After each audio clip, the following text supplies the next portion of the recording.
어 좁은 문과 넓은 문이 있을 때 항상 좁은 문을 선택하는 한상희입니다. 라고 해서 항상 리드를 따고 그다음에 설명을 좀 했던 기억이 있어요. 근데 궁금해하시더라고요. 이렇게 얘기하니까.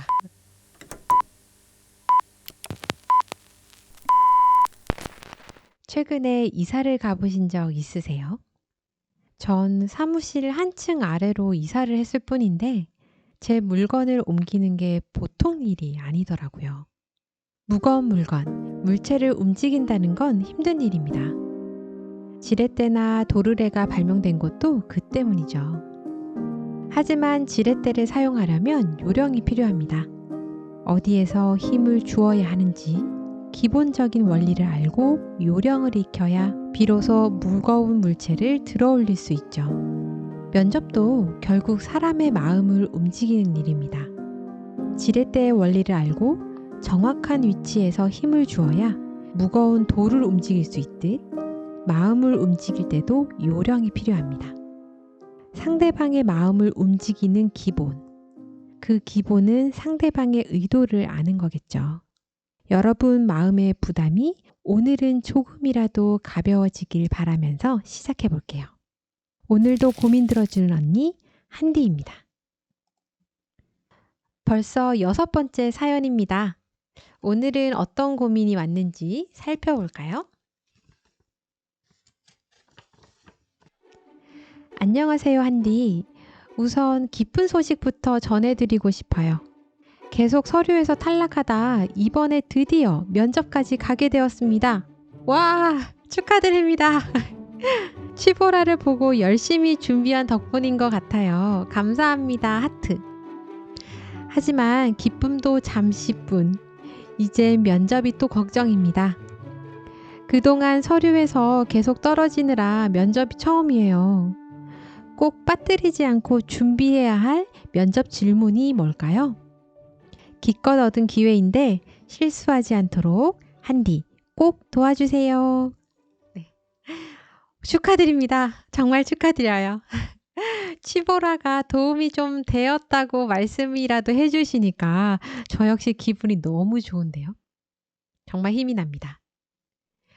면접을 대비해서 예상 질문 리스트를 준비 많이 하시잖아요.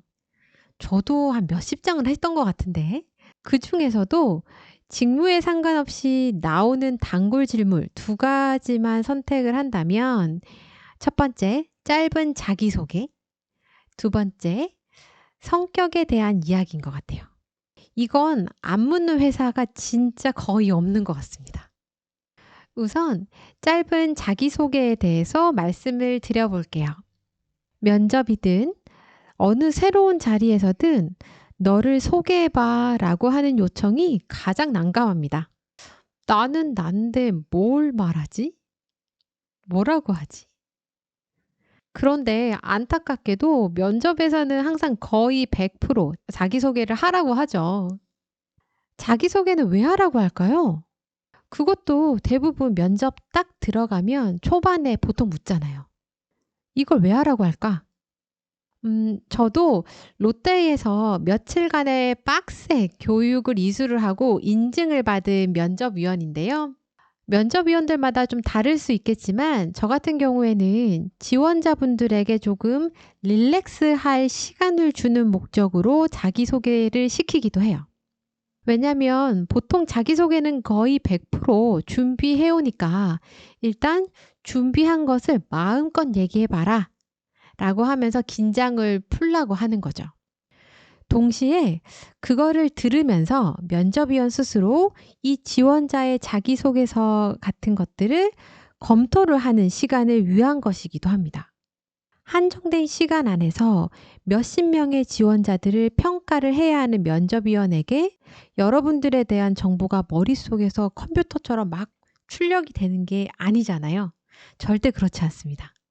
여러분에 대한 정보를 미리 준비된 자료를 통해서 계속 검토를 하고 그걸 중심으로 더 심화적으로 물어봐야 되잖아요. 그 시간이 우리에게도 필요한 것이고 그때의 소스가 필요한 것이고 그때 자기소개를 시키는 것이기도 합니다. 이렇게 자기소개를 시키는 이유를 좀 들어보니 자기소개는 어찌 보면 첫인상 같은 거겠죠. 엄청 당락에 영향을 주진 않지만 그래도 첫 인상을 좌우할 수 있으니까 절대 대충 준비해서도 안 됩니다. 아, 홍길동 지원자는 이렇구나 라는 것을 집약적으로 보여주는 광고 카피 같은 거, 이런 걸 잘 생각하셔야 돼요. 이걸 잘 이용하시면 면접위원의 이목을 초반부터 주목시키실 수 있고요. 사람과 사람이 만났을 때 그 초반 몇십 초가 엄청 중요하다고 하잖아요. 그때에 그 사람을 판단한다고 하잖아요. 그때 요 자기소개서가 중요하게 역할을 합니다. 그러니까 혹시라도 호기롭게 외람되지만 면접관님, 제가 어떤 사람인 것 같으세요? 라고 묻고 대화하는 방식으로 유도를 하신다면 요건 저는 추천하지 않아요. 그 시간에 면접위원에게 시간을 좀 주시고 광고 카피 같은 여러분의 강렬한 키워드를 던져주시면 좋을 것 같습니다. 자, 그렇다면 내용적으로는 어떻게 자기소개를 하면 좋을까요? 첫 번째, 앞에 딱 한 문장으로 나를 정의하는 것을 추천드립니다. 면접위원들이 여러분의 제출 자료들을 검토하거나 혹은 머릿속으로 정리하면서 듣는다고 말씀드렸죠? 그때 여러분을 기억하게 할 키워드들을 우리가 직접 딱딱 단정적으로 던져주는 거죠. 카피라이팅. 조금 낯간지럽다고 생각하시는 분들도 분명 있을 거예요. 하지만 그 정신없는 면접 시간 동안 나를 최대한 각인시키기 위해서 조금은 감수하셔야죠. 거기 있는 사람들 계속 볼 것도 아니잖아요. 예를 들어 저는 도전적인 DNA를 가진 누구입니다. 저는 어떤 것의 덕후 누구입니다. 어떤 회사를 애정하는 VIP 고객이자 동시에 가장 컴플레인이 많은 누구입니다. 라고 하는 방식으로 여러분에 대해서 이 회사에 전하고 싶은 명확한 이미지, 그 궁금증을 던져주세요. 두 번째, 지원한 직무에 대한 관심, 직무 전문성에 대해서도 짧게 어필해 주세요. 예를 들면, 안녕하세요. 저는 마케팅의 찰떡인 지원자 홍길동입니다. 마케팅 업무에 필수적인 건 전 두 가지라고 생각합니다. 그 어떤 것도 받아들이는 사고의 유연성, 그리고 성과에 대한 의지입니다. 첫째, 저는 다년간의 어떤 생활을 통해서 익숙하지 않은 것에 대한 수용력과 틀에 얽매이지 않는 유연한 사고가 제 장점입니다. 둘째, 편의점 아르바이트 생활 동안 신박한 아이디어로 전년 동기간 대비 8% 신장시켰던 소중한 경험이 있습니다.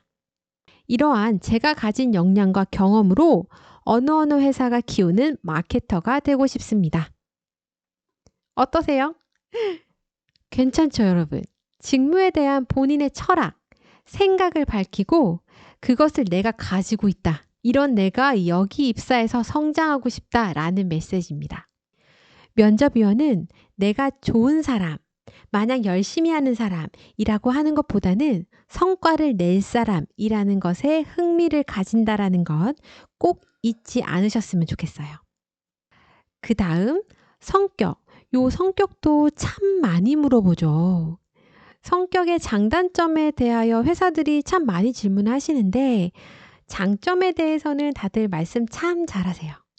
그런데 단점을 말하는 것을 좀 두려워하신다라는 느낌을 저는 좀 많이 받습니다. 왜냐하면 제가 보아왔던 지원자분들의 경우 사실 단점 같지 않은 것들을 계속 단점이라고 이야기를 하시더라고요. 전 누구나 단점은 가지고 있고 오히려 그 단점을 인지하지 못하는 사람이 문제라고 생각합니다. 그래서 이게 단점 맞아? 라고 생각되는 것은 단점으로 말하지 않는 것이 개인적으로는 저는 좋다고 생각을 해요. 저 같은 평가자가 궁금한 건 얘가 단점이 없는 완벽한 애야? 정말 퍼펙트한 애야? 라고 하는 게 아니에요. 누구나 가지고 있는 단점을 어떻게 조정해 나가는 사람인지가 궁금합니다. 회사 생활이 다 그렇거든요. 다들 성격이 있어요. 그런데 다들 투닥투닥 거리긴 하지만 그래도 문제없이 잘 맞춰서 살고 그렇게 문제를 해결해 나갑니다. 정말 지원자분이 이 조직에서 잘 적응하고 성장할 수 있는 사람이라면 지원자의 단점도 제대로 알고 있는 사람이어야 해. 지원자가 갖고 있는 단점을 이 조직 안에서 어떻게 조정할 수 있을까? 이런 것들도 고민해 본 사람이어야 해. 고민해 봤니? 경험해 봤니? 라는 것이 궁금합니다. 지원자분들이 단점으로 사실 가장 많이 말씀하시는 탑2를 가지고 왔는데요. 첫 번째, 너무 꼼꼼합니다. 두 번째, 너무 성격이 급합니다. 이 두 가지입니다.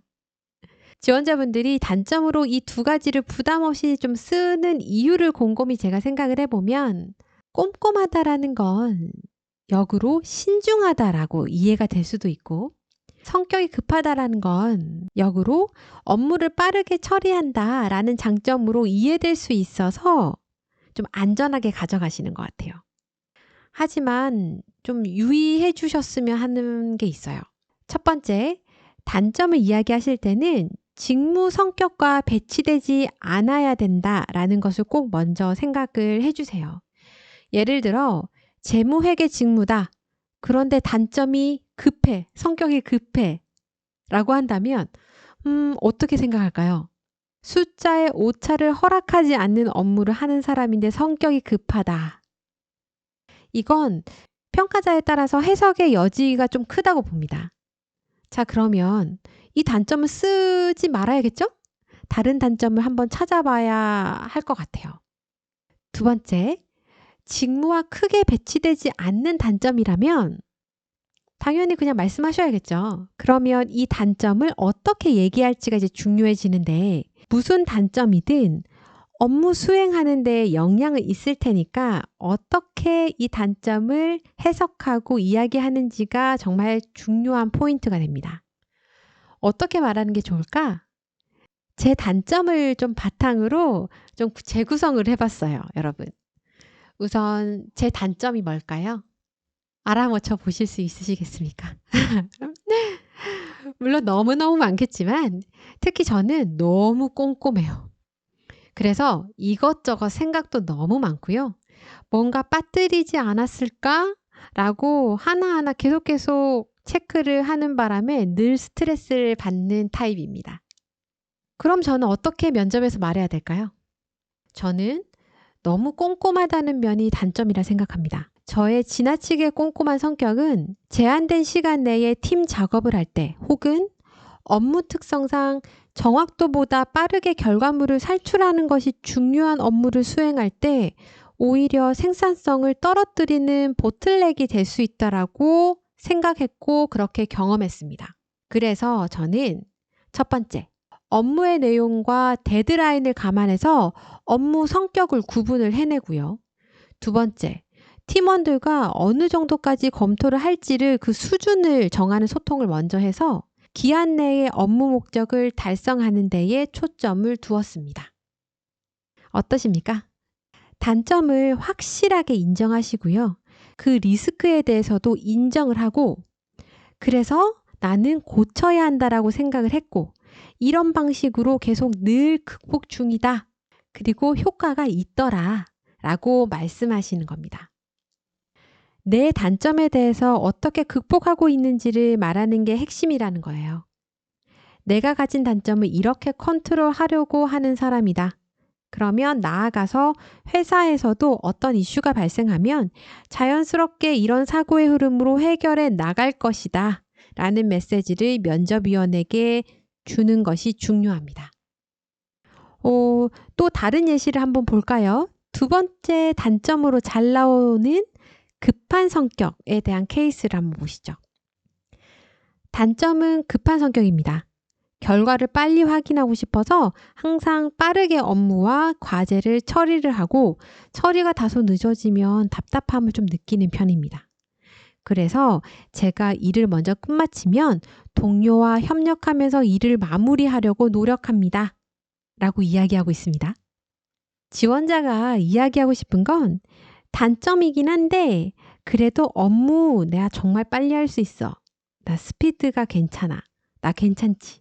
그리고 내가 빨리 끝내고 남들도 도와줘. 나 괜찮지. 라고 하는 메시지인 것 같아요. 이렇게 봤을 때 이건 정말 단점일까요? 장점일까요? 좀 헷갈릴 수 있죠? 이렇게 안전하게 가셔도 돼요. 제 생각은 정말 단점을 이야기를 해주고 그 단점을 어떻게 보완해 나가는지를 좀 보여주셨으면 좋겠어요. 그러면 저는 어떻게 바꿔볼까? 한번 볼게요. 단점은 급한 성격입니다. 항상 빠르게 업무를 처리하고 뭔가 빠르게 진행되지 않으면 곧 답답함을 느낍니다. 그런데 업무 하나하나가 회사의 이익과 연결될 수 있는 사회생활에서 자칫 해가 될 수 있는 것이라는 것을 어느 회사에서의 인턴 생활에서 알았습니다. 그래서 저는 몇 년 전부터 업무를 빠르게 처리는 하되 3번 검토하는 습관을 길렀습니다. 초반에는 틀린 것들이 한 10개 나왔다면 이제는 제가 어떤 부분을 자주 빠뜨리는지의 패턴을 파악을 해서 초반 오류가 절반 이상 줄었습니다. 이 결과 얘가 성격은 급한데 업무는 안 그러네? 라는 평을 조금씩 받고 있고 저는 이에 정말 뿌듯합니다. 여러분 어떠세요? 이렇게 바꾸니까 한결 현실적이고 좀 고민하는 적이 잘 드러나죠. 그래서 종합적으로 보면 단점에 대해서 말씀하실 때 제가 추천하는 스토리라인은요. 첫 번째, 내 성격이 이 조직에서 어떤 영향을 끼칠 것인가에 대해서 이야기를 한다. 두 번째, 그래서 나는 고쳐야겠다라고 생각을 했다. 그리고 세 번째, 어떻게 실제로 고쳐나가려고 노력하고 있고 결과적으로 미흡하지만 그래도 이 정도 결과까지 왔다. 라는 스토리라인이 저는 좋은 것 같아요. 자, 이렇게 해서 면접에서 꼭 준비해야 하는 기본적인 사항들에 대해서 체크해 봤습니다. 면접이 처음인 모든 분들의 부담이 조금이나마 가벼워지길 바라면서 오늘 팁도 정리해 볼게요. 자기소개는 날 한마디로 드러내는 카피라이트를 준비를 할 것. 단점은 쿨하게 인정을 하되 어떻게 극복해 나가는지를 중심으로 어필할 것. 자, 여러분 오늘도 어김없이 찾아온 취업 OX 알려줘요 한디. 저 이 멘트 할 때 항상 부끄럽습니다. 자, 오늘은 2가지 질문을 가지고 왔는데요. 자, 첫 번째. 회사는 신입 채용 때 중고 신입을 선호한다. 여러분 요거는 반반. OX가 왔다 갔다 반반입니다. 네. 직무 중심으로 요새 회사들이 뽑는다고 하니까 중고 신입이 유리하겠다? 라고 분명히 생각할 수 있을 것 같아요. 하지만 이것은 yes도 아니고 no도 아닌 거라고 생각을 합니다. 좀 조심스러워요. 물론 직무 역량을 보유한 사람을 중심으로 선발을 하고자 하는 건 맞아요. 그 와중에 중고 신입이 1년 혹은 그 미만이라도 그 직무 경험을 해봤고 신입인데도 경력처럼 빠르게 적응하고 근무할 수 있는 가능성이 상대적으로 높기 때문에 선호하는 회사가 분명히 있을 수 있습니다. 그건 인정해요, 저도. 그런데 실제 데이터로 보면 꼭 그렇다라고 말씀드릴 수가 없어요. 왜냐하면 실제 중고 신입과 완전 신입이 경쟁을 했을 때 완전 신입인 지원자분들이 많이 합격하시거든요. 회사가 신입 채용을 하는 이유가 있습니다. 즉시 전력감이 필요하다고 했다면 이미 경력 채용을 했지 굳이 그 많은 품을 들여가면서 신입 채용을 하지 않아요. 경력 채용하는 게 훨씬 더 빠르게 즉시적으로 인재들을 확보할 수 있습니다.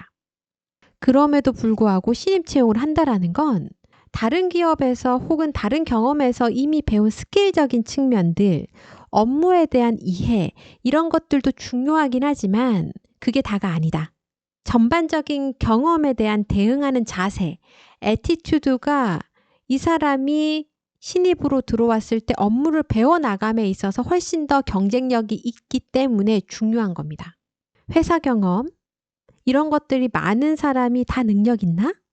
아니요. 이건 케바케죠. 직접적인 경험이 있으면 좋을 수 있지만 문제를 바라보고 대처하는 방법과 그 자세에 대한 것이 신입사원 채용의 메인 키워드예요. 그러니까 주눅 들지 마시고 여러분 지원하시고 트라이 하셔야 됩니다. 두 번째 질문입니다. 신입 채용에서 나이가 35살이 넘으면 안 되나요? 여러분, 이거는 제가 노코멘트 하겠습니다. 오늘 말씀 안 드릴래요. 다음 주에 요 주제 가지고 다시 한번 찾아올게요. 그때 요거에 대해서 구체적으로 말씀드리도록 하겠습니다. 그 밖에도 다양한 의견, 감상들 정말 감사합니다, 여러분. 항상 댓글창은 열려 있고 항상 여러분들이 말씀하시는 거 귀담아 듣고 있겠습니다. 고민 들어주는 언니 한디의 취업이 보이는 라디오 취보라. 지금까지 한디였고요. 취보라 친구들, 다음 시간까지 안녕.